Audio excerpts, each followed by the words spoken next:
अस्सलाम वालेकुम जी। उम्मीद करता हूँ खैरियत से होंगे जी। आज हम आए हैं अपनी टरबाइन पर और अपने फार्म हाउस पर, और मैं भी बिल्कुल ठीक ठाक, उम्मीद करता हूँ आप भी ठीक ठाक होंगे।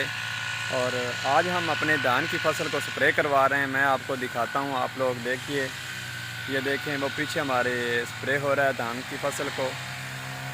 और ये देखें हमारी फसल माशाल्लाह बहुत प्यारी खड़ी है। वो पीछे स्प्रे आप लोगों को नज़र आ रहा है, वो स्प्रे करवा रहे हैं। ये आदमी, दो आदमी लगे हुए हैं। आज तकरीबन 10 एकड़ को हम लोगों ने स्प्रे करवा देना है। ये देखें, ये भाई स्प्रे कर रहा है पीछे।